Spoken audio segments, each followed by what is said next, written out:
Hey guys, it's Jonathan McCormack. I'm an attachment specialist. You can find me at attachmenthealinghelp.com. And this is the second part of our series on relationship OCD. A lot of people question whether something like that even exists, but I believe it does. If you have anxious attachment, that doesn't mean you have relationship OCD. But if you do have anxious attachment, you have probably a lot of the symptoms, because it kind of dovetails. And if you have relationship OCD, you certainly do have anxious attachment. This is based often, a lot of this stuff on a book by Sheva Rajaee. One question you kind of get, though, is why is everyone screwed up now? Like, why can't people make relationships work? Why are people so anxious about relationships? There's good reasons why this is happening right now. The truth is, we used to live in communities, And first of all, when we grew up, we didn't just have mom and dad. We had a bunch of uncles, a bunch of aunts, a whole community.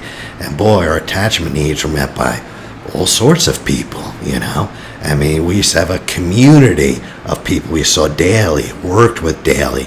Our lives were interwoven, And basically today, we ask a single person to fulfill what an entire village used to. I want you the role of my friend, my lover, my partner, my co-parent, my therapist, my provider, my this, my that. Well, good Lord, back in the day, those were outsourced to many different people, In fact, one of the greatest relationship specialists, Esther Pearl, she says, we're asking our partners to give us what once an entire village used to provide.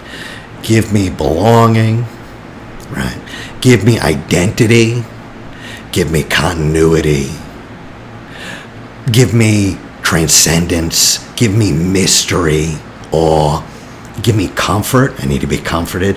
Give me the edge. Also, I want novelty. But also familiarity. I want that habit, Give me predictability. I have to know I could trust you, but also give me surprise, And she kind of has a line that says, and we think it's a given, and toys and lingerie are going to save us. We put people and pressure on our partners to a psychotic degree that our past ancestors, this is what we used to rely on gods for, but for a partner, good Lord. Imagine the pressure. Of course, if, this person I'm meeting for coffee might be my comfort, my friend, and my lover, and the thing that's going to give me meaning in life and purpose, well, I'll be having a panic attack, of course, if that's what I believe, And that kind of pressure distorts our thinking, because with relationship anxiety, we get this exaggerated need to get it right because it's so important. You need to be certain. You need to be right. And your need to be right, you're so desperate for this, you'll ignore a lot. You'll just go over your head because you need this person to be the right person, And of course, the media, we all know this, it feeds into it. The truth is, this feeling of infatuation that we all kind of, we believe that's what love is. Like, you have to have this infatuation. You have to have the butterflies in your stomach. You have to have that. Why do we believe you have to have that? Because it makes for good cinema. And that's what all the novels and the movies are. But the truth is, the best matches that work in the long term usually reflect more mundane qualities. Psychological flexibility, long-term compatibility, Does your partner have a willingness to tolerate stress, to work through difficulty? That would make a terrible movie. No one would go see the movie if it was like 2 hours of just that, of psychological flexibility and tolerance, And something that I know people don't want to accept, but the truth is, when we think of love, what is the cornerstone of all of like modern Western civilization's ideas of love? And that's the butterfly feeling, the feeling in your gut, that excitement. And I swear, and I've seen this a million times, a young girl asks her mom, is it love? Am I love? And she'll say, well, do you feel butterflies? Are there butterflies in your stomach? That's how you know. And that's completely false. There's zero correlation between feeling those butterflies and long-term happiness, sexual satisfaction, or compatibility. Butterflies in your stomach is an indicator of excitement. That's all. Just excitement. Excitement and nervousness, actually. It's both. And yes, many people do indeed feel excitement and nervousness at the start of a relationship. But that is not an indicator of what that person will ultimately mean to you, or how well you guys are going to navigate life, In fact, that magical feeling, it's so magical, of butterflies, that comes from the exact same part of our brain that's responsible for registering fear and threat, the same part that's responsible for our anxiety, the amygdala. And in fact, it's not that special. We experience butterflies a lot. We experience butterflies when you jump out of a plane. Skydivers always talk about that feeling like, oh, geez, the butterflies when you need to give a presentation. Right before you go for an interview, for a job interview, you get that stuff with the butterflies. They're not a rare occurrence, And yet, when they happen in the context of a romance, we've been taught to say, that's an indicator that you found the one. Okay. I don't know why the hell it does that. But yeah, let's celebrate the one. I don't know. So the unfortunate thing about a relationship OCD is that the person who's right for you might not give you butterflies. In fact, there's a decent chance they won't, because you're very anxious. And when you feel anxious, anxiety blunts intimacy. So if you're an anxious person, you need a certain type of partner. And that is a partner that does not produce that nervousness in you very often, Because, listen to what happens when the anxiety you feel towards someone is very large. It's impossible to maintain a connection, because you need to be able to relax into vulnerability and then into love. If you're anxious, you can't relax in it. So those butterfly feelings, especially for an anxious person, that gives no indicator at all. That has nothing to do with the rightness or the trueness of them, So if you have relationship anxiety, it's an obsessive compulsive disorder, and it basically fixates around the rightness of the partnership. Is this right for me? Does it feel right? Do I really love them? Do they love me? Those are the three swirling things that'll just bounce around in your mind. But more than that, they're not just questions. It's this feeling, this sense of burning urgency. You need to know this. You need to know. How do I know if I'm in a relationship? How do I know if it's the right one? And there's two subclassifications of this type. That there's partner-focused and relationship-focused OCD. In partner-focused OCD, the primary preoccupation is with your partner's flaws. Just constantly going in your head, this, that, just going over.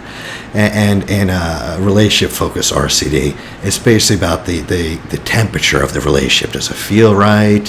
You're always trying to gauge things. You're always trying to check in. You're always trying to see, And if you have partner-focused obsessions, these thoughts are like, my partner looks less attractive to me right now. I'm not turned on by them. Maybe we don't have chemistry. Maybe we should just be friends. Or comparing. Like, boy, this guy, this gal, not as ambitious as some of my past partners. Maybe I should look for someone else.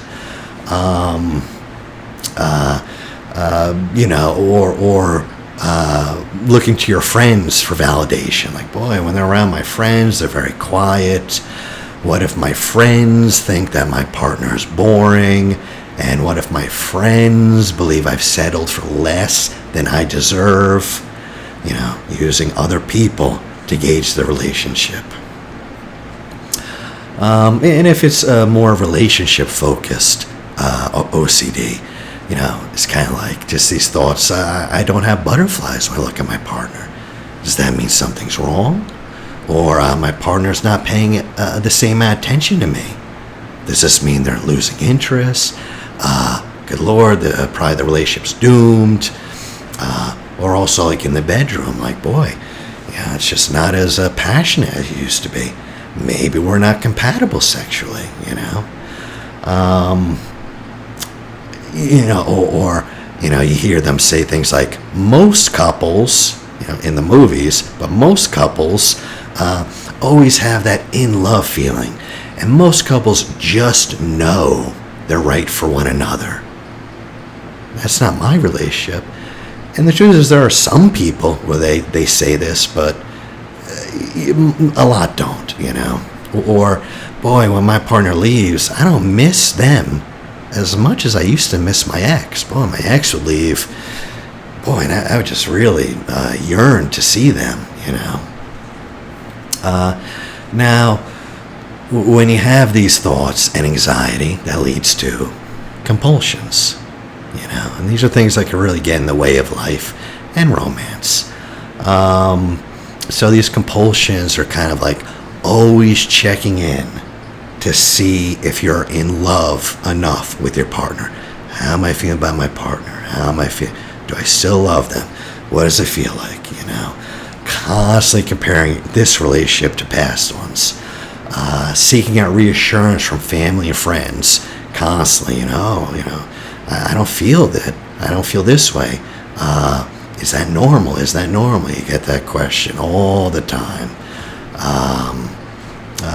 Ruminating about the rightness of your feelings. Like, shouldn't I feel more? Shouldn't I feel more attracted? Shouldn't I feel more passionate? Avoiding intimacy, or getting triggered when intimacy comes. Constantly asking your partner, do you love me? Do you love me? I know some people, they avoid spending any time with other attractive people. They're afraid their partner is going to, see them and compare, So all these compulsions, though, do in fact usually bring us some relief. Do you love me? Do you love me? Do you love me? Oh, okay. That's temporary. And actually, the short-term relief leads to long-term intensity, just because it sends this message that you really need perfect certainty to have a meaningful relationship, And also sends the message that I am not capable of handling discomfort of the unknown. I just can't handle it, I just, I need to know. And these thoughts really are not necessarily indicators of what you truly think or truly feel. Everyone, even the most secure person has these thoughts, these feelings. The difference is that in an OCD brain, these thoughts are very sticky. They're not just thoughts; they're urgent, they're important. Oh, and the consequences of not knowing are just gigantic. Anxiety, it just exaggerates every possibility of threat. While simultaneously, it minimizes our belief in ourselves that we can cope with it. It's like, this thing is super important. You need to know about it. Also, if it happens, you'd crumble. Yeah, you couldn't handle it. Both those together, so these things, as I say, will appear in any anxiously attached person. Not necessarily to the obsessive level, though. A securely attached person, they grew up with both caregivers who were very present. They were available. They allowed their child to kind of explore the world. They allowed them to safely make mistakes while being available to soothe them, providing protection,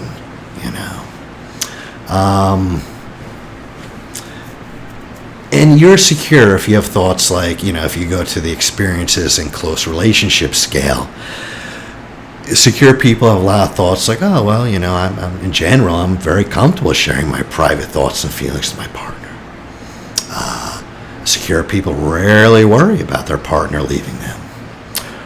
Secure people are very close, being close intimately. Secure people will turn to their partner in times of need, just automatically, But then there's anxious attachment. And that's when, one or both of the caregivers was unavailable or neglectful, either physically or emotionally, and so kind of left that child to crave this connection. And while craving this connection, they also got to experience a sense of rejection or unlovability, The anxiously attached person, that's the person who's always worrying that they're not worthy of love. They don't deserve love, They're always afraid they're going to lose their partner's love. They're always worried that once the partner gets to know X, Y, and Z about me, they're going to want to leave. They're always worried their partner doesn't really love them. They worry that their partner doesn't care about them as much as they care about their partner, And then there's avoidant attachments, kind of like the opposite. That's when one or both of the caregivers was overwhelming. It's very intrusive, stepped over boundaries, and the child had to protect themselves and kind of shut down that attachment need because it's too much. That child found the connection overwhelming. And avoidantly attached people are worried that they might lose their freedom and their autonomy. The same thing's going to happen to them that happened when they were kids, that people are just going to intrude upon them and they weren't going to have a sense of self anymore. Avoidant person, they prefer not to show how they feel. They will never depend on a romantic partner. They don't open up. They don't like to be that close. And then there's disorganized attachment. It's like a mix between both. Sometimes you use avoidant tactics, sometimes you use anxious tactics. Oftentimes that's when one of the caregivers was very abusive or chaotic, inconsistent. One of the big things someone with anxiety in any relationship has to realize, and this is huge, when you're anxious, what do you think? You think the anxiety is telling you something about the relationship. The relationship's in danger. So you start looking at the relationship. It's not true, though. It's not true. Your anxiety is a signal about you. You're feeling insecure. There's something about you internally The anxiety says much less about that person you're with than it does about your relationship with vulnerability itself. When you have anxiety, you've probably lost contact with your body. And when you have anxiety, that shows that you're having a hard time being vulnerable. Your relationship with your own vulnerability is the problem. That's the problem. So instead of looking out at the relationship, that type of obsessive anxiety, you ought to be looking inside, And the sad thing is people with relationship anxiety, because anxiety just wants you to stay comfortable, It just wants you to be in safe, fruitless relationships, It doesn't want you to face pain or rejection, all the unmet needs in childhood, the growing, evolving, because that involves living in the gray area of life, the uncertainty. And that means you're going to be anxious. And that means you're going to have to tolerate that anxiety, So when people talk about their relationship anxiety, they often will talk about the other person, on and on and on about the other person. But your anxiety is not about whether your partner is smart enough or attractive enough, interesting enough, compatible enough. The question is whether your partner exposes your psychological wounds. That's the question. And if you're having a lot of anxiety, they do. They're exposing your wounds. You have them. They're in you. They might be triggering them, but that's just the trigger. They're in you. Another thing that people don't like, they talk about, I want to feel secure, I want to feel secure, I want to feel secure. You can only be securely attached to yourself ultimately. If you think security means having no anxiety. Because if you want to feel secure, as in comfortable, with no anxiety, don't get into a relationship. A relationship's the last place you should look for security in. Okay? That gray, frightening area is where true love flourishes. Period. You have to let go of all the fantasies. That gray area, that's where you learn. You learn to accept uncertainty. You learn to accept imperfection. Learn to accept discomfort. And that's when you choose to head into the unknown. It's not the place you go to get away from it. As soon as I get with this person, I'll just feel I'm a wonderful person and I'm valuable and I'm loved. And good luck with that. No. When you get in a relationship, there's going to be a lot of uncertainty. But if you believe you can handle it and you're in touch with yourself and you vocalize and are very honest, yeah, you can do it. You can do it. It's worth it,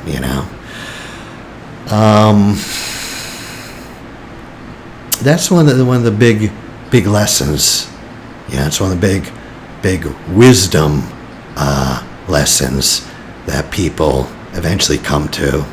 It's the recognition that perhaps the greatest risk in life is not in choosing and committing to the wrong person, but it's in the risk of losing your life. Always looking for the perfect next step and never doing anything. That's the risk. Do you want to spend the next 20 years alone? Or take the risk that the next 20 years you might be in the wrong relationship? Which is a greater risk. Which, when you look back on your life, I know so many people, they think, good Lord, I wasted the last 10 years. Because in their mind, they come up with a fantasy. They're like, boy, this person I got in with, turns out it didn't work out. I bet you if I just stopped dating them 2 months into it, I would have found Mrs. Right and Mr. Right. Well, I don't know why they think that, but they just assume you could have found someone who's a lot worse. You don't know that, you know. And the truth is, there is no relationship specialist or anxiety expert or anyone or holy man or prophet that can tell you if you've chosen correctly. There are a couple things you can do. I'll admit it. Like, well, values. Do you share the same values? Okay. Do you have the same vision for the future? Okay. And kind of your personality, is that compatible, more or less? Okay. Well, that still leaves a lot of gray area. And it's like, okay, you got a decent chance. Go with that. If your values, if you have a completely different future, forget it. Do you feel regulated around them? Do you regulate them? You do? You feel like, I can just be myself and say anything around them. Okay, great. Then go.